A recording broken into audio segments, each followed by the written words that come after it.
తాకట్లో ఉన్న మీ బంగారాన్ని విడిపించి ఆ రోజు ఆన్లైన్ రేటుకి కొంటాం. Sharma gold company. హోళీ పండుగ అంటే రంగులు, ఆనందోత్సాహాల సంబరాలే కాదు, వింత ఆచారాలు, సాంప్రదాయాలు కూడా. తెలుగు రాష్ట్రాల్లో రంగుల పండుగను ప్రత్యేకమైన సాంప్రదాయాలతో కొందరు ప్రజలు జరుపుకుంటూ ఉంటారు. కర్నూలు జిల్లాలో చాలా ఏళ్ల నాటి నుంచి పాటిస్తున్న ఓ వింత ఆచారం గురించి ఈ వీడియోలో తెలుసుకుందాం.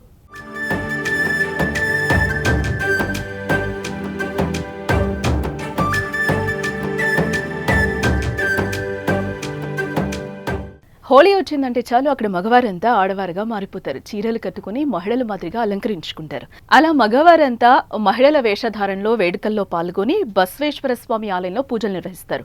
కర్నూలు జిల్లా ఆదోని మండలం సంతెకొల్లూరులో ఈ వింత సాంప్రదాయం ఉంది.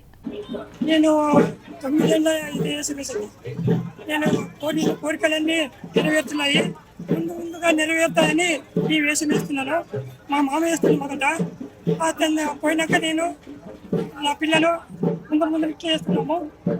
మేము అనుకున్నది జరుగుతున్నది కాబట్టి మేము ప్రతి ఏటా చేస్తున్నాము.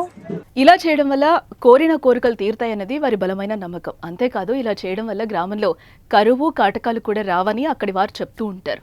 హోళీ సందర్భంగా గ్రామంలో భక్తుల కోరికలు కోరుకుంటూ ఉంటారు. అవి నెరవేరితే మరుసటి ఏడాది హోళీ సందర్భంగా స్వామి ఆలయానికి వెళ్లి పట్టుచీర కట్టుకుని నుదుటి బొట్టు రాసుకుని ఆభరణాలను అలంకరించి తమ మొక్కులను తీర్చుకుంటారు. మన్మధుడికి మోహం కలిగించడానికి ఆడవారి వేషంలో ధరించి ఆయన కోరిక తీర్స్తే మన కోరికలు కూడా తీరుస్తాడని నమ్మకం. ఇది తరతరాల నుంచి వస్తూ ఉంది. నేను ఇప్పటికి వేయబట్టి 2 సంవత్సరాలు అయింది ఈ వేషం అయ్యి.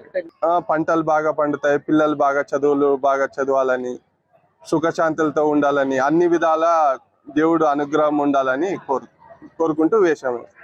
2 రోజుల పాటు జరిగే ఈ వేడుకల్లో రతిమన్మధుడు రథోత్సవం, కామదహనం, శవయాత్ర విభిన్న వేషధారణలో ఆకట్టుకుంటాయి. సంతెకొల్లూరు గ్రామం కర్ణాటక బోర్డర్లో ఉండడంతో ఏపీతో పాటు కర్ణాటకలోని వివిధ ప్రాంతాల నుంచి భక్తులు హాజరవుతారు.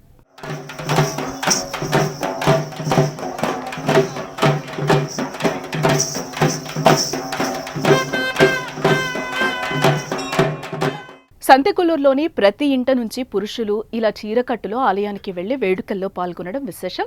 తరతరాలుగా వస్తున్న ఈ ఆచారం, ఈ సాంప్రదాయాన్ని ఉన్నత విద్యావంతులు, ఉద్యోగాల్లో ఉన్నవారు కూడా పాటిస్తున్నారు. సంపన్నుల మొదలు దినకూలీలు కూడా ప్రతి మన్మధుల మొక్కులు తీర్చుకుని ప్రత్యేక పూజలు నిర్వహించడం విశేషం.